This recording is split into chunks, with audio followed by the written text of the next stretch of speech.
I'm Dr. Fiona Lovely, and this is the Not Your Mother's Menopause podcast. I'm taking the taboos of menopause and perimenopause and bringing light to the dark. No bullshit, no shame. It's time for us to gain a new paradigm in female health, out with the old and in with the new, and I'm bringing fresh perspectives from someone in the arena. I've been practicing women's health for nearly 20 years, and I'm spilling the tea on what it means to live at midlife, knowing that the best is yet to come. I'm sharing my Gen X approach to living through this transition. Sassy, a bit sweary, and always honest. Tactical tips and instantly usable information is my aim. I hope to make you laugh and that you learn something new that helps you embrace the change. Together, we bring power to the peri.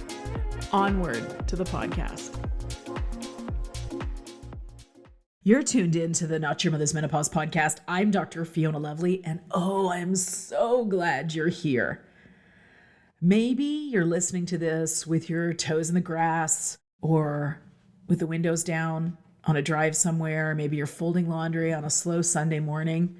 Wherever you are, I just want to say welcome. Pull up a chair because I've been so looking forward to telling you about what I've lined up for you this summer. Here's the thing. Every season when I sit down to plan out the episodes I want to bring you, I ask myself one simple question. What are the women in my life, in my clinic, actually asking about? Not what's trending, not what some algorithm thinks will get clicks, but the real, honest, and sometimes whispered across the treatment table questions I hear over and over again. And I hear a lot of them. I hear them in clinic when a woman finally exhales and says, "Is this normal? Am I losing my mind?" Maybe she says to me, "I just don't feel like myself." I hear these questions in my DMs at 11 o'clock at night when someone can't sleep and types out the things she's been too embarrassed to say out loud to anyone else. I hear them in the comments, in the emails, in the hallway conversations after a talk. So this summer's lineup, it came straight from you. I went through the questions I get asked the most, the ones that keep coming back season after season, and I built this collection around those. The topics you've told me again and again that you really need answers on. The ones that don't get talked about enough or get talked about badly or get waved away with a shrug and, well, that's just menopause. Oh, you're getting older. You need to relax. Why don't you have a glass of wine and a massage? We're not doing that here. We never have. These subjects are close to my heart and I think close to yours. Beloved topics, the ones that matter. Some of these are our most popular conversations from over the years. The ones you've come back to, shared, and asked me about and to revisit. And they are more than due for a fresh look. And I've packed each one with the most relevant, useful information I could pull together, the kind of thing you could actually use, not just nod along to, because I see you and I believe you, and I want you walking away from every single one of these episodes feeling more like yourself, not less. So that's our summer. I cannot wait for you to hear it. Now, before we dive into this episode, I have a few little things I'm genuinely excited to share with you, so stay with me for just a moment. The first one I'm especially proud of. I have a brand new, totally free guide on brain health at menopause, and it's ready for you right now. If you've ever found yourself standing in the kitchen wondering why you walked in there, if the word you're looking for is suddenly just gone, if the brain fog that has you quietly worried in a way you haven't said out loud, this guide is for you. It's the conversation I wish every woman could have in one place, written with so much care. Written because this is the information and the tools I used to heal my own brain fog. You can grab it over at drlovely.com. That's drlovely.com. It's free, it's yours, and I'd love for you to have it. And while you're there, come get on the list for my newsletter. We call it Fiona's Friday Favorites. It comes out every 2 weeks, and honestly, it's become one of my favorite things to make. A little gathering of the things I'm loving, learning, cooking, reading, listening to, and thinking about. The stuff that doesn't always make it into an episode, but I want to pass along to you anyway. The way you text a good friend and say, "Oh, have you seen this? You have to listen." It is totally awesome if I do say so myself. Sign up at drlovely.com and I'll land in your inbox like a friend who happens to know a lot about menopause. Okay, one more thing to share. This is a big one because so many of you have asked. You want to know about becoming a menopause doula. I get this question constantly now. Women who've been through it themselves and want to turn that hard-won wisdom into something meaningful. Nurses, coaches, yoga teachers, mental health professionals, friends who everyone comes to for whatever is going on. The women who feel a pull towards this work and want to know, when can I learn more? And when is the door open? The answer is November 2026. This November, I'll be hosting a free information session, actually 2 of them, all about the menopause doula certification, what it is, what it means to do this work, what the training looks like, and whether it might be the next right step for you. No pressure ever, no commitment, just a chance to come listen and find out if this calling is yours too.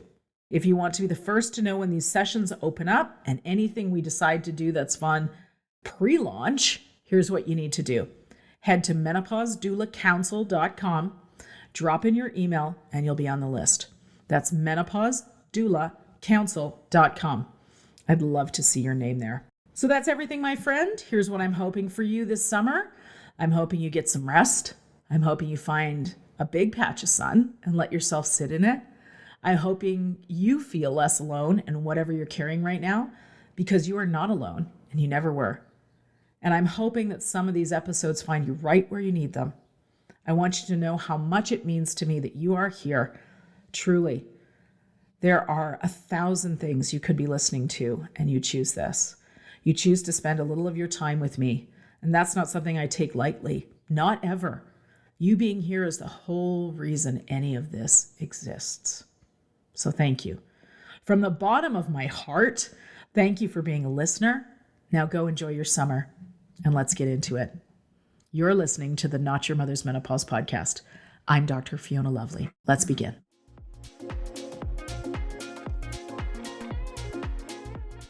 Hello, Dr. Fiona Lovely here, and this is the Not Your Mother's Menopause podcast, episode 82, The Upgrade. Recently, I had the pure pleasure of interviewing Dr. Louann Brizendine, a woman who is a trailblazer and a maverick, if you will, in medicine and how we look at the female hormones and the female brain. And we had a vigorous conversation recently, which I'm so excited to share with you shortly. But the book is called The Upgrade. It is available April 19th, 2022. Anywhere you buy your books, you can pre-order it if you're listening prior to the 19th. The subtitle of the book is How the Female Brain Gets Stronger and Better in Midlife and Beyond. Don't you want to know about that? Because, oh my God, I do. Anyways, the book is excellent. It is packed full of tidbits and usable little nuggets of information. As you know, as you listen to the podcast, I love it giving practical, tactical information, things that we can do right away that are simple and make a big impact on our health. And this book, The Upgrade, has no shortage of that. Now, I'm going to introduce Dr. Louann here soon enough, but I thought I would just take a moment to define the upgrade from the book so that you've got a little bit of context as we go into our conversation. So right from the author's note at the beginning of the book, we have 2 phases in a woman's midlife: the transition and the upgrade.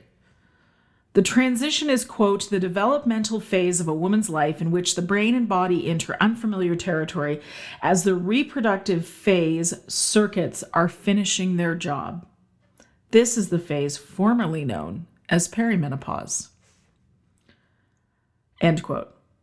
Now, the upgrade, which this entire book is about, is, quote, the wisdom phase that emerges after spending decades in the hormonal war zone. Emerging into the most powerful identity phase of a woman's life, this is what was formerly known as menopause or post-menopause, end quote. And this is what this book is about, is looking at what actually happens at midlife and what we have to look forward to. And believe me, I am here all in on this conversation. And to be honest with you, we spoke for an hour and I had a hard time editing this. So if you're listening and you want to hear the entire interview, and in fact, see it as a video cast that is available on my Patreon page, which is patreon.com/Dr. Fiona Lovely, one word. And there you can subscribe and get access to private content just for my patrons, but also the uncut version of this very exquisite and awesome interview. Now, in just a moment, the interview with Dr. Louann and I, but before that, a word from our sponsor.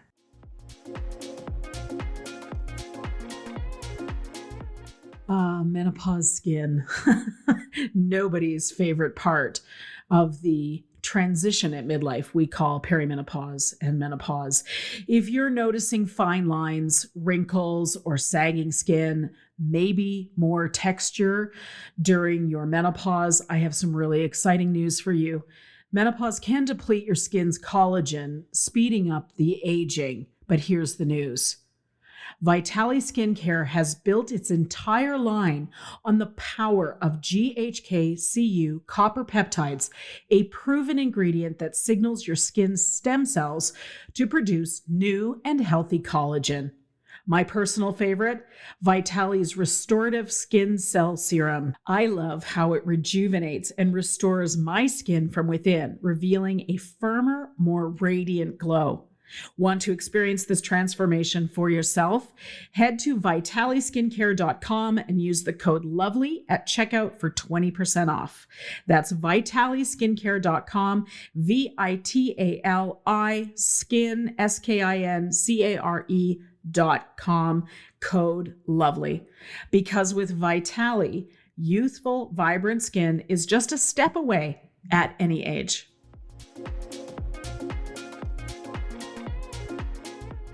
Louann Brizendine, MD, completed her degree in neurobiology at UC Berkeley, graduated from Yale School of Medicine, and did her internship and residency at Harvard Medical School. She has also served on both the faculties at Harvard and University of California at San Francisco. She founded the Women's Mood and Hormone Clinic at UCSF. Her New York Times bestseller, The Female Brain, and its follow-up, The Male Brain, continue to be read around the world. Her eagerly anticipated book, The Upgrade, How the Female Brain Gets Stronger and Better in Midlife and Beyond, is due out April 19th, 2022. So excited. Now, as the Lynn and Mark Benioff, did I say that correctly? Yep. Okay, great. Endowed Professor of Clinical Psychiatry at UCSF, Dr. Brizendine continues to speak, write, research, and consult. And today we have her with us. Yes. Great. Okay, well, I would love to start with a quote that you actually have. You start chapter 16 in the book with. And this is a quote from Belinda from the TV show Fleabag. She says, "Women are born with pain built in. It's our physical destiny, period pains, sore boobs, childbirth. We carry it within ourselves throughout our lives. We have pain on a cycle for years and years and years. And then just when you feel like you're making peace with it all, what happens? The menopause comes. The fucking menopause comes, and it's the most wonderful fucking thing in the world.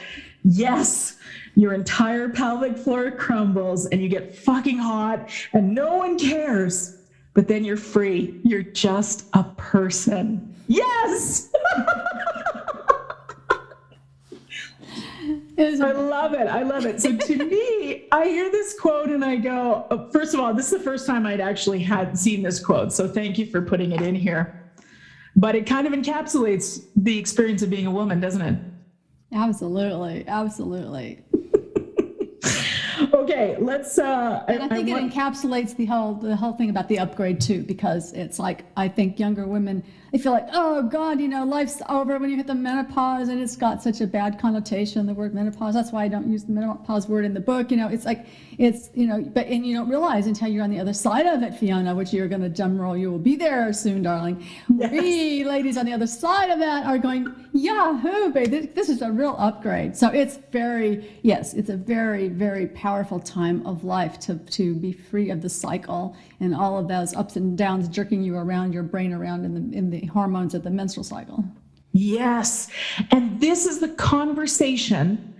When I was reading the early chapters, I was thinking, this is the conversation that we need to have that nobody's yet willing to have until you, which is what we have to look forward to, because we're too busy mourning the loss of what we perceive as our productive, beautiful, happy, juicy, sexy time. But in fact, there's so much more that happens afterwards. There is so much more. And yes. It's so much more. And it's an amazing kind of secret world. It's like Alice in Wonderland. You walk through the looking glass in a way that you don't anticipate. And I think it's a typical psychological thing for all of us, all of our lives, is we're always mourning the stuff that we did or that we didn't do. It's like we have this thing where we're kind of mourning the past, we're mourning what we're losing, we're mourning like stuff, but we're not looking forward enough to the light at the end of the tunnel, the bright things that are upcoming. So that's why I wrote this book, is I wanted women to take heart, women, have courage, because, the good stuff is coming. And there's, that thing called the positivity effect, Fiona, is where the studies that have been done for years and years and years, that they don't really understand why, but each decade of our life, we get happier and happier. The happiness quotient goes up, and they've done it all the way into the 90s. So, get ready, ladies. I love this. And I really think it's because here's what will change it. It's the wise ones like you, like me, stepping forward and saying, no. Life is not ending. Life is just starting. Absolutely. And I think that also I wanted to put a hand back down to our younger sisters, and pull them up and pull them through, because, I'm not being totally Pollyannish in this book. There is a lot of dark stuff that happens in the perimenopause, and there's some really hard days and things to get through. So we want to acknowledge those. And in this book, I give people a lot of tricks and things to help themselves get through in the best shape possible to get into the upgrade. Oh boy, do you. Each chapter is just packed with information, which I love. I want to cobble together a quote from you from the author's note, just to kind of set a tone here for us. Formerly known as menopause, the upgrade is the phase of life we emerge into when we exit the hormonal war zone, finally able to see and be present to who we are, what we want, and how we want to live. It's a glorious time full of freedom and discovery. So much of what feels natural and normal to us when you look closely is soft-wired into us by hormones and environment. Some of it is great and helpful, but we receive so many messages about our supposed irrelevance in the second half of life that I've decided it's time to punch through. Heck yes! And finally, so let's start the conversation that no one seems to want to have about life after the fertile phase. I love it. I love it. Right on, yes. You speak about hormones like you use a water metaphor on the shore. And I'd love for you to just kind of give us a little overview there for the listeners.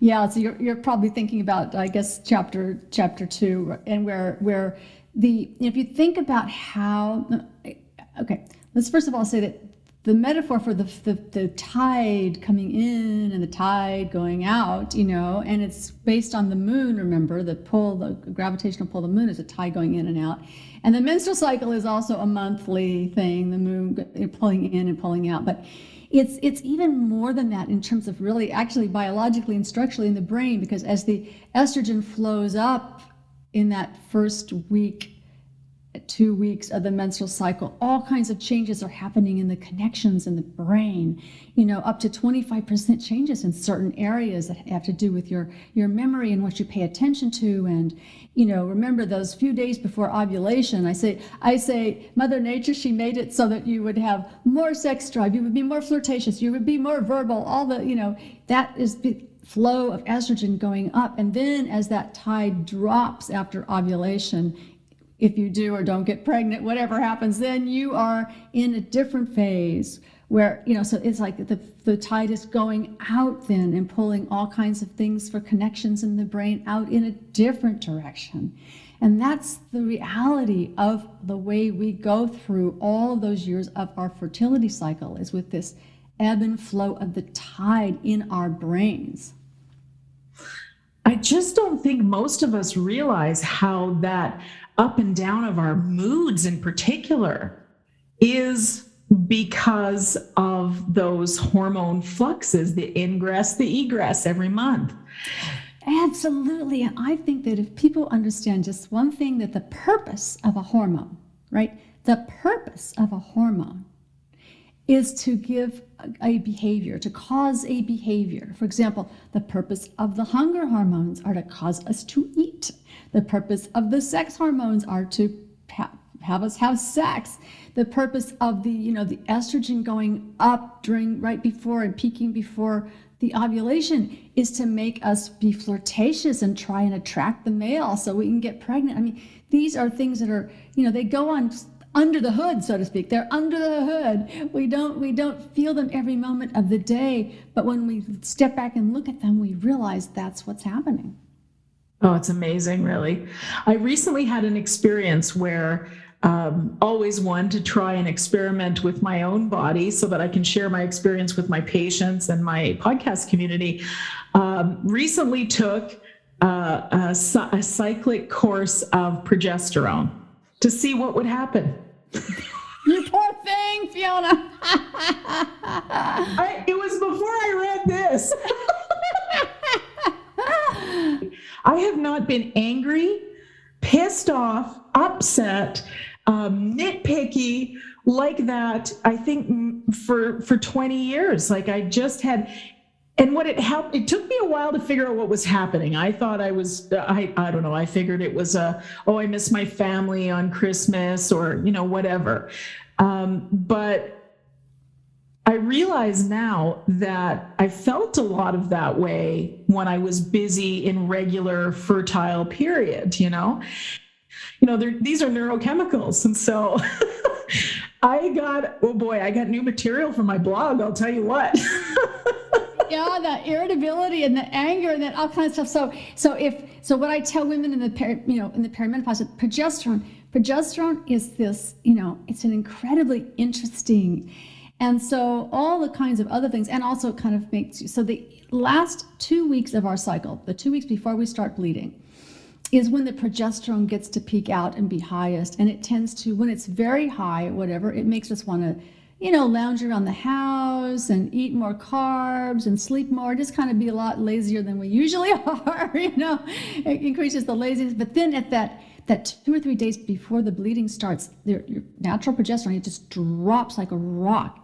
And remember that progesterone in the brain acts like Valium. It is the Valium of the brain because it hits the same receptors in our brain. It's kind of the natural Valium in the brain. So it makes you quite, mellow, whatever. But when it drops like that, you're like in Valium withdrawal and you are like a cat, your fingernails on the chalkboard. It makes you irritable. It makes every little thing like, you're going to snap the guy's head off if he looks at you wrong, or we called it in my clinic the crying over dog food commercials. Oh, yeah. You could burst into tears for anything. So the emotionality of what's called dropping or changing progesterone after it's been high is really quite a lot. So people, and that happens all the time in weird kind of ways during the perimenopause, the buildup to going through the transition. The transition is an up and down of both progesterone and estrogen. Some months you don't have any progesterone at all because you don't ovulate.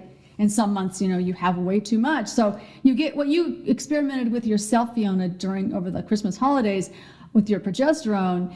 You did it. So you because you were taking it, you knew what you were doing. And so the progesterone is something we used to call it. It's called psychiatric poison. In some circles, it's called progesterone. Is the P stands for psychiatric poison because it really messes up your mood sometimes when it drops and goes up and down. So treat it with great respect. Yeah. Oh, believe me, I have a much different opinion of it now. But you bring up a really good point. Let's define these terms of transition and upgrade, please, for the listeners. So the transition phase is all those years that we probably start our transition about between ages 37 and 39 in a way that's not even noticeable. So that's kind of because that's when all of the follicles in your ovary start to really rapidly decrease. And as you know, that's your fertility part of fertility clinics know that really well. So by about 42, 43, 44, most women, the egg supply has gone down a lot, which basically, remember, the egg is surrounded by the follicle that makes all the estrogen and progesterone. So as the follicles get used up, you're not going to have any hormones, you're not going to have any estrogen and progesterone. But some months, all of a sudden, remember, the pituitary is up there like the conductor of all of your symphony of your hormone glands in your body. But if it doesn't hear enough estrogen coming out of the ovary, it starts screaming at the ovary to make more. And sometimes there will be a big, huge burst of estrogen coming out as a response to the pituitary yelling at the ovary. And then, of course, it dies down again. So that transition is when that's going on. This miscommunication, that's this screaming, yelling, and not producing kind of thing between the pituitary and the ovary, because the follicles our egg supply is going south very quickly. Our egg supply, remember, we're born with a certain number of eggs, and by the time we're between 42, 45, most of our egg supply is gone, and along with it, our hormones. So that is the transition. The transition is as those follicles, the very last few of them are being used up, and the whole hormone, the waves of the hormones are starting to die down. Sometimes, though, you're getting these huge spikes and drops. So can be quite a moody, irritable time, like PMS all the time. It's kind of like, that's why they call peri-menopause the puberty in reverse. Remember, puberty in reverse? But oh yeah. so I call it the transition because I think that it says what it really is. It's the transition, because peri-menopause is a weird word. It's like, so it's really the transition between the fertility cycle and the upgrade, which is where you don't have the cycle anymore. So that's why the transition into the upgrade, where you don't have the cycle anymore, jerking your brain around. Oh, I love it. So tell me, as a woman who is still very much in the transition, talking to a woman who has done her upgrade, what do I have to look forward to? Well, first of all, you don't have to walk down that aisle in the grocery store anymore. No, I paid enough pink tax, right? That's right. The pink tax, no more Tampax, no more whatever. No more of those like huge bleeding episodes. I talk about those in the book. A lot of us, I had a lot of that flooding and, a super Tampax plus 2 pads and maybe an extra 2 pairs of underwear. I don't know what it was. No white pants, forget it. That phase that a lot of us go through. But so that is, you're not dealing with that anymore. That's funny, but it is true. Sometimes feel like, oh yeah, that aisle. I remember that aisle in the old days. That's gone. That aisle doesn't go down. You're not having to not know when you're going to bleed or flood all over. You're not knowing all of those, the uncertainties of all of that, and then your mood isn't being jerked around so much. And your irritability. I found that the irritability, a lot of women would come into my clinic, wasn't only the irritability. They would say, Dr. Brizendine, if I didn't have a husband and a couple of kids, I feel the joy has gone out of my life. I just feel like this darkness. I just feel like if I didn't have them, I wouldn't want to live like this forever. So they get very dark. It's a very dark period sometimes. I'm just feeling joyless and flat during that transition time. So what you had to look forward to is all of a sudden that veil gets lifted, and just like you're Alice in the looking glass, you walk through like into a whole new world where all of a sudden the joy comes back in your life, and you also feel such a sense of like, wow, I get to go back to finding my authentic self. I get to go back to finding who I really am, and I live inside of like my authenticity. I love this. You know, one of the things I came away with after my little progesterone experiment was just how much my moods had leveled out. I didn't realize it until it wasn't there anymore. So I think for so long we've been so focused on the symptomatology of perimenopause, which is really it's a medical term. It makes sense to you and I because we understand the language. But we've spent so much time focused on that symptomatology, but nobody's talking about, well, what happens when the symptoms are gone? Am I going to have vaginal dryness for the rest of my life? Am I going to have insomnia for the rest of my life? Like, nobody talks about the resolution, what happens next. And this does it. This does it. Thank you. That's why it's called the upgrade, because you go back to being able to get good night's sleep. You go able to wake up in the morning refreshed and be able to think. You get to be able to look at the next section of your life and kind of feel like you have your power back again, and to be able to speak your mind. There's a thing about the fertility hormones that too. We're talking about how the behavior thing where you get more flirtatious and you get you're getting that stuff before ovulation. There are hormonal situations in our brain during our fertile years which makes us kind of eat our words a bit. We're conflict avoidant. We want to be pleasers. We want to be pleasers. We don't want to have, oh, heaven forbid anybody's mad at us, right? Yes. Oh, heaven forbid. It's just like you feel, and in the upgrade you feel like, well, you don't give any F's anymore. It's like, it's not like you're mean or anything, or you're not, it's like that you are just able to speak your truth. Oh, I love that. When I started the podcast, which, I started in 2016, and I did it because I was so busy in the practice, I didn't have time to go out and do the lectures on women's health that I had done for years, and which were called Not Your Mother's Menopause. And so that's where that had come from. I was thinking, it needs to be about, okay, what's happening to adrenals? What's happening to your thyroid? What's happening with the ovaries and the uterus? And I was more pieces and parts, and the early episodes I talk about that, but it started to evolve pretty fast. And probably as I evolved into my own transition, which is that I could feel it was far more a spiritual transition for women, where it was more about, I want to look for my own gaze instead of pleasing other people. And I could see, it's not too big of a stretch to see that is reproductive hormone based. That's kind of how it works. That's our job biologically, should we choose to accept that job, right? And this is the kind of conversation, this is what I love about your book, is that it's the conversation about what the best is yet to come. It really is, which is actually just the last podcast episode I recorded, which is very much inspired by reading this book.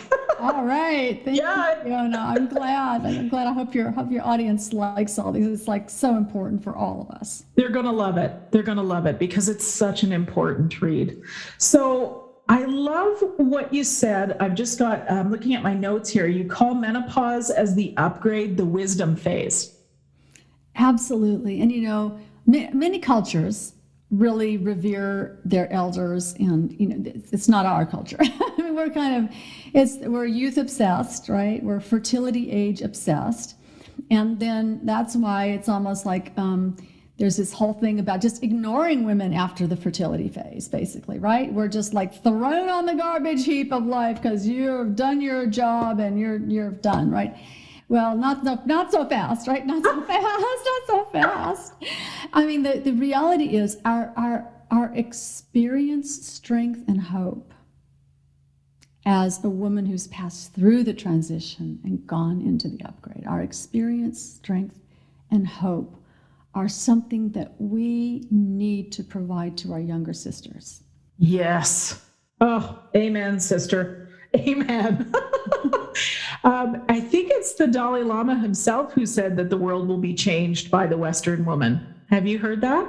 Yes, I mean, I do know that in the Tibetan Buddhist tradition, there are that there's so much revering of the female loving kindness and the female ability to read emotions in others and to express compassion and empathy and loving kindness. So I think that I know as I've gotten older, I've tuned into that part of my heart and that part of me, the part of my heart that communicates with my brain in a way I wasn't really as conscious of when I was younger. It wasn't sort of front and center, but it has become front and center with every passing year. So you just touched on something that heart-brain coherence thing here, which I have some understanding of how the HeartMath Institute works and this heart-brain coherence, and it's very much my hope that these sorts of energetic connections are being taught to our healthcare providers as regular course, instead of us weirdos out here going, "Ooh, what's that? They didn't teach us about that. We got to go learn ourselves." I hope that that's part of embracing the loving kindness and the understanding that we are all one, and we share an experience and we're not separate from each other. So absolutely. I try in different parts of the book, there's a lot about that. Oh, good. Fantastic. That must be in the last, there's probably 2 chapters I haven't read yet. Yes. Okay. Yeah, you're getting to them. And I think that what happens is, the part about, so the gut health and heart health and other parts of the way the body and mind communicate with each other. There's a whole section of the brain. This whole job is to pay attention to what signals are coming from the body. And it's the vagus nerve system mostly. And I know that you know a lot about that, Fiona. That's probably based on a lot of the work you do in your practice all the time. So that being able to tune into that kind of vagus nerve system by the way that we breathe. And I talk about the 9-round breathing, and I talk about some techniques in the book about ways you can actually, increase the vagal sensitivity in your body for your heart and your gut. Mm-hmm. And it's very, very calming. So there's ways in which to calm the heart and the gut and the breathing can calm your brain down. And there's this communication that you can increase. And I think it's easier once the fertility cycle is gone. Once you go into the upgrade, it's easier to have that happen. But of course, you can certainly do it at any age. But the vagus communication with the brain that brings all that information from your gut and even the microbiome stuff that I know that you probably work a lot with, the heart and also the breath, those parts can really start to have your heart and the feeling tone in your body communicate back and forth with your brain more and more.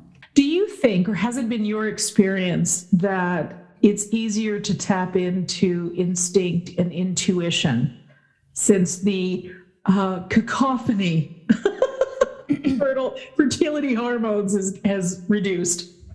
Yes, I think that one of the things that's just kind of a basic principle, if you're not feeling miserable, if you're not in one of those phases of misery of the menstrual cycle or whatever, or the progesterone cycle, whatever it is, your hormones upping or downing, or, you are able to be more level and you're able to listen to your own self. I find that, that being able to go back to being, in order to be your authentic self, you have to have the patience and pause to listen to your heart-mind connection and to check out what you think is the right next thing to do. Just take the right next step is a phrase that I like to use, like learning to just take the right next step by tuning in to how your heart is communicating with your brain. You can do that better with more patience that comes from not having yourself jerked around by the menstrual cycle.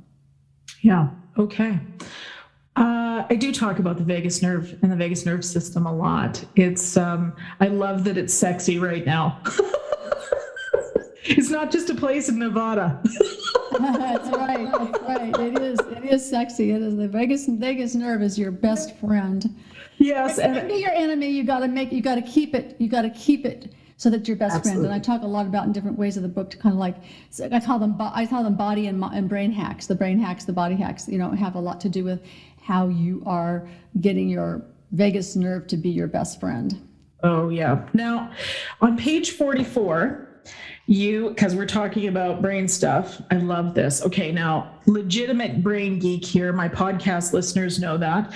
And you say here on page 44, yet it's the brain that is center stage during the transition and the upgrade. It's entirely the brain. Please, let's discuss. Yes, it is. I mean, remember the hormones that are coming from the other parts of the body. Think about let's do hunger as just a different, the hormones that are coming from the gut telling you that you're hungry, your stomach growls and it's like, but it's your brain that makes you say, oh, I'm going to go for that sandwich in the refrigerator. It's your brain that tells you what to do, right? It may be hormones in different parts of your body, but it's your brain that decides to do a behavior. If you're having your libido, your sex hormones are going up and you're deciding you want to have sex, it's like, or you want an orgasm, you're going like, I should go for that vibrator in the closet, right? It's the same kind of thing. It's when your hormones are changing, they're pinging your brain to make it want to do something. And so that's what's happening also with the hormones during the transition. It's pinging your brain to be in a hormonal behavioral state that's going to make your brain want to do something or not do something. I love it. Well, and I think, again, it's my perception that what happens for women at this point is so much brain-based. It's about how we think about it. I talk about the 2 Ps of perimenopause, 2 Ps of the transition, which my alliteration is going to go to hell in a handbasket thanks to that. But I used to say the 2 Ps of perimenopause are the pharmaceuticals and the programming. And there's the pharmaceutical cocktail that's pretty standard. There's the antidepressant, anti-anxiety, blood pressure medication, PPI, and sleep meds, I think is the last one. I might have forgotten one in there. And then the programming is, what have the women that have come before us taught us about what happens to us at this point in our lives? And that programming becomes that self-fulfilling prophecy, because we think, well, we can only be dried up old hags, which is the term, of course, that the Premarin makers used to market their product back in the 40s, I believe. So this is I think the importance of women like us having this conversation, saying, no. That's what we used to think. There was just nothing that happened after this, but now we're changing the conversation, and let's pull back the curtain and let's see what is actually possible. So thank God for you for speaking up in such a public way and sharing your experience as a woman, having gone through the transition and the upgrade, but also helping so many women in your practice do the same. Thank you. You're welcome. It's my pleasure and it's my honor to be able to do this work, actually. Oh, I love it. I think practicing women's health is a great honor, too. It's like touching the goddess every day. It really is. Absolutely. It really is. Absolutely. Before I ask you about your first book that you wrote, I just want to tell you and just bring up the tent of me discussion. I love this part of the book. It's so beautiful.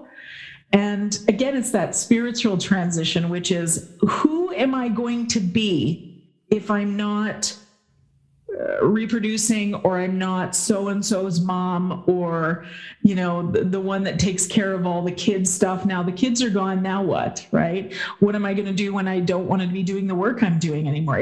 Even in me, it brought up a lot of feelings that I had that I didn't even know to put words to, so thank you for starting that conversation. You're welcome. It's very important, because think about it, and it's like amazing. Wow. When you hit 50, Fiona, you got another 50 years. Holy crap. We're only halfway through our life. I mean, it's like all of a sudden it's like, whoa, okay, I've got a whole life to live over again, or a whole new one to push the button to. Which pathway do I want to take? It's kind of exciting, like, ooh, it's like a poi poo platter it's like, okay, which little delicacy do I want to taste next? Oh, I love that. I am going to write that down, what you've just said, and stick it to my wall. So every moment I'm in the muck, I'll go, Oh, Dr. Louann said, it's like a platter. You get to pick a delicacy. Yes, that's what needs to go on our vision boards. Exactly.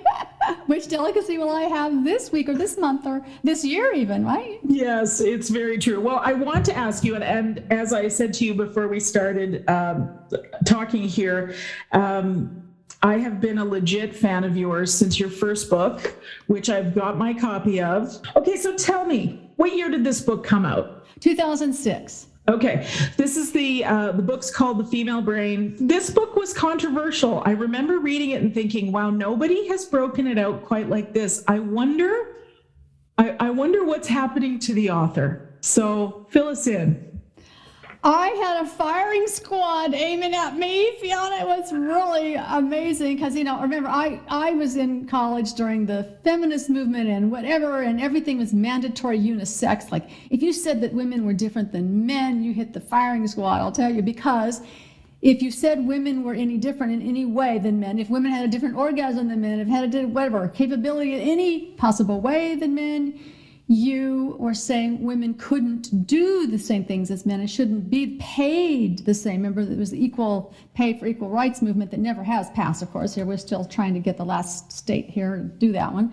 At any rate, hopefully, you never know. Anyway, that was what was going on then. And so it was then, of course, when I did this book, and so I also felt like, oh, of course, women are more depressed than men, 2 to 1 depression over men, because it's the patriarchy that's keeping us down. It's sexism, it's all that, which actually all that is also true culturally.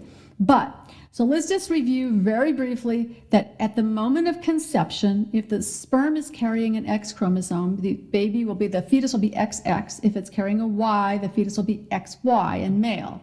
So that little Y chromosome in the sperm that makes the male at conception, within 8 weeks, the tiny testicles in the male fetus start pumping out huge amounts of testosterone and marinates the brain and body of the male to turning into male. So by the time the baby's born, it either has all the male genitals and the male brain, or if not testosterone, it's us. It's the XX, we're female. And of course, society, all of our culturation and things play on, the epigenetics, every way in which our brain develops. So it's at least, half that. But the reality is that it didn't seem controversial to me to say yeah, we're different because in development, the hormones make us really different. By the time we pop out, we have a whole lot of different machinery going on in our brain and body. And when you develop along typical, dimensions of that.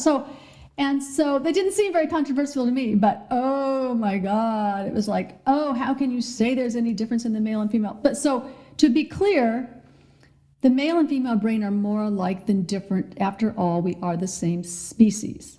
We got it, ladies, and the upgrade is where you're gonna take your full power, come into your full power. Oh, I love it. I can't wait. Can I press fast forward?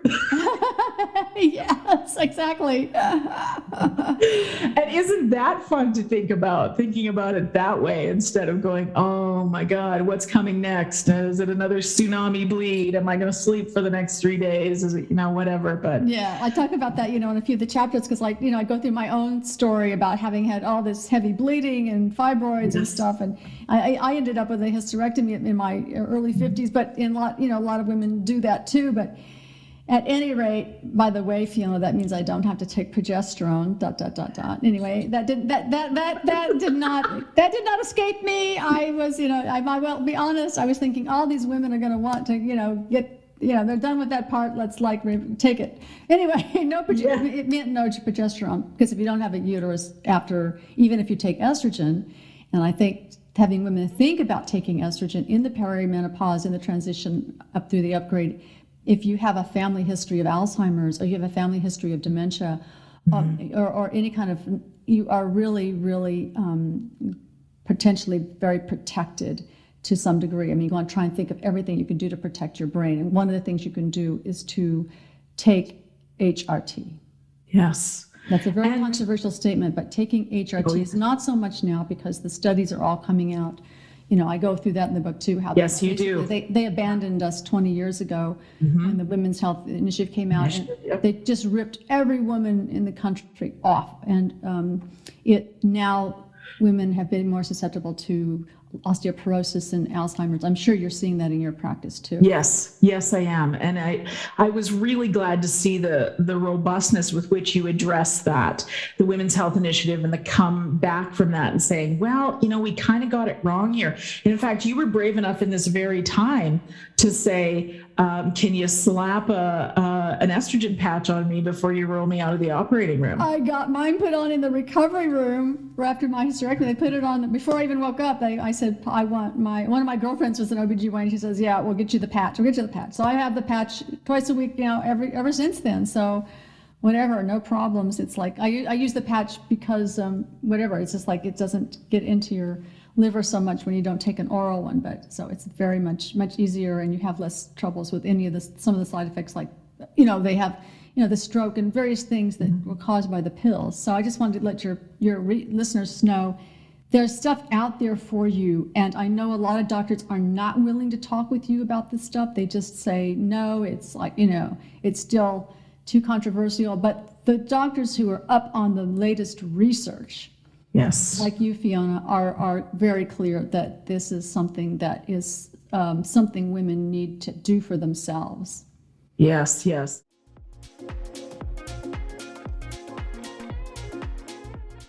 Vaginal dryness, one of the most common symptoms of perimenopause and menopause, and one of the least discussed. So many women are quietly suffering through it, thinking it's just something they have to accept. It's not. You do not have to white knuckle your way through discomfort, painful intimacy, or that constant feeling of irritation that nobody warned you about. There are solutions, and today I want to tell you about one that has genuinely caught my attention. It's called Melt for You, and it's the newest product from Womanness, a brand built specifically for women navigating menopause by women who get it. Melt for You is a vaginal insert, hormone-free, which means it's safe to use whether you're on HRT or not, and there's no applicator, no plastic, no fuss, just a small suppository you insert at bedtime every 2 to 3 days. That's it.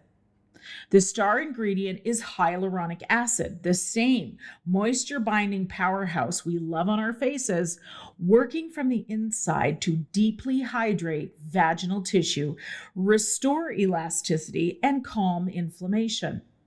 It also contains lactic acid to support your vaginal pH and the health of your vaginal microbiome. Womanness spent 2 full years developing and perfecting this product, and that care shows. Most women notice a softening and soothing effect within the first day or two. By 2 weeks of consistent use, moisture levels are restored. There are 7 inserts per box. That's 2 full weeks of hydration right out of the gate.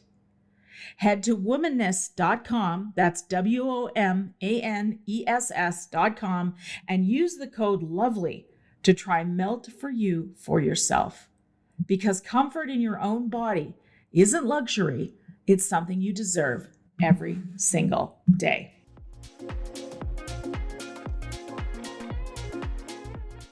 Well, I think there's a bias against estrogen for sure. That's been, a reaction. We see that even in the research, although that's turning around. Thankfully, we now have women directing the research on a much bigger scale and looking at brain health, bone health, heart health for sure as we age. And I'm grateful for that change around, And I love the point that you make about, if you're going to do HT or HRT with estrogen, make sure you're doing it closer to the transition than farther into the upgrade. Can you talk about that a little bit? So, from a lot of the research that's been done, if you wait until you haven't had your period at all for 4 or 5 years, all those connections in your brain that estrogen was supporting have started to atrophy, and so lots of them aren't available to robustly continue to function as well. And they think that that may be one of the reasons why women have more Alzheimer's, that it's at this transition time between ages of 45 and 55. You know how it goes differently for different women, but that's the main block in there, that women should not wait until all the estrogen has been gone, because then when you come back in with it, there's nothing for it to act upon.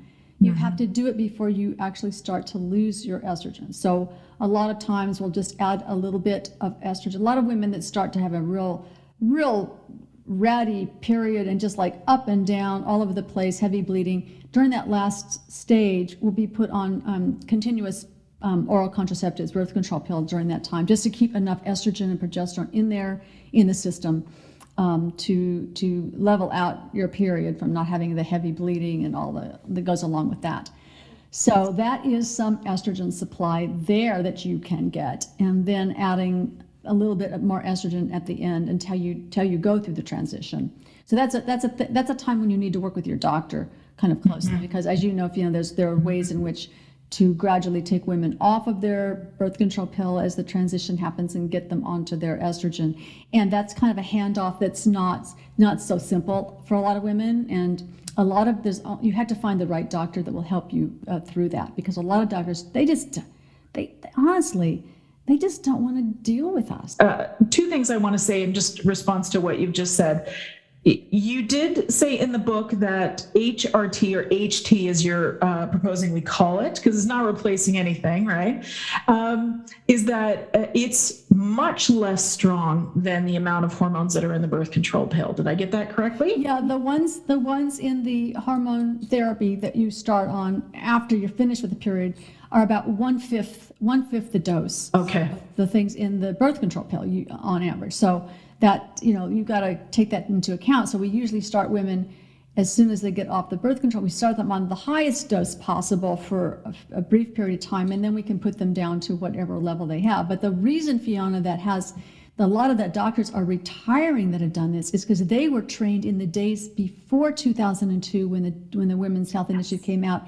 And remember, nowadays, if you look at the medical schools, they're only 20% of the medical schools are teaching doctors anything about hormone therapy. Wow. It's not even one lecture often. It's like disappeared from the medical education.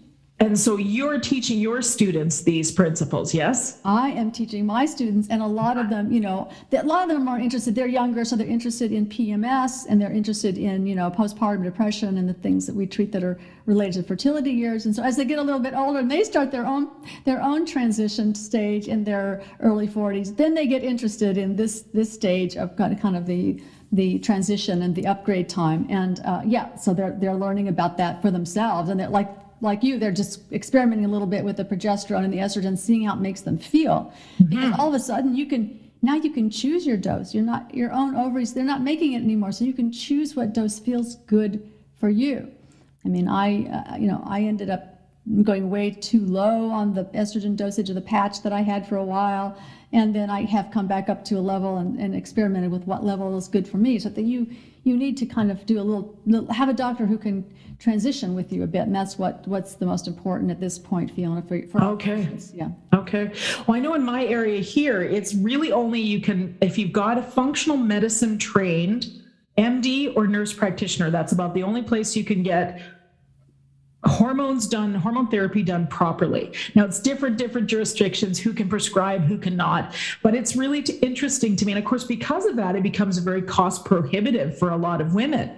They can't afford that. Most doctors either won't look at it or haven't taken the time to learn how to do the HRT for that midlife and beyond. So let's hope with this conversation, we're opening more doors and more demand is there, and the doctors will say, let's get the training. I hope this book will do, what the Female Brain did years ago. It started. I hope that this book, The Upgrade, will start a new conversation for a lot of doctors, especially functional medicine doctors like yourself, who can start educating.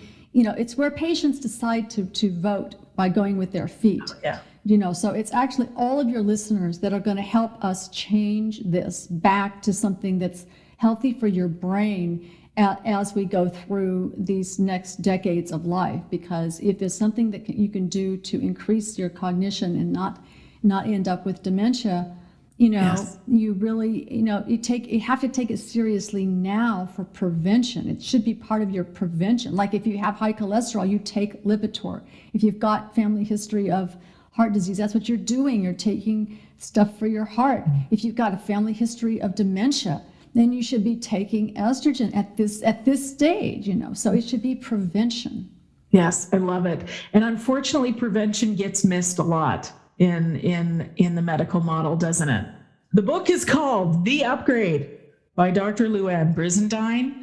It has been a pleasure beyond words for me to speak with you today. As a true fan of your body of work, I thank you for all the women that listen to the podcast, to listen to you speak and all of your interviews and your beautiful books. I thank you for your dedication to the feminine on this planet. Thank you for having me. And I just want to do a big shout out to all of your listeners I'm just so behind you in your own upgrade. I just, I want the best for all of you. Thank you, Dr. Louann Brizendine, for the pleasure of spending time with you and certainly for writing this extraordinary book, which I really believe is going to change the conversation for women about our purpose and I hate to say it this way, but our usefulness after we are done our reproduction, because this is how society can sometimes lay its beliefs about us as women at a certain age. So I am here for it. I am 100% here for it. I love this conversation. I hope you, my lovely and loyal listener, enjoyed it as much as I enjoyed participating in it and delivering it to you. The book is called The Upgrade. It's available this week. April 19th, 2022 is its release date. Please go and do yourself a favor and read this book. It's extraordinary. And the entire interview is available on the Patreon page in a video cast form. So you get to see our lovely faces. And that is www.patreon.com/Dr. Fiona Lovely, one word. Until next time, take care of yourself and be well. Thanks for listening.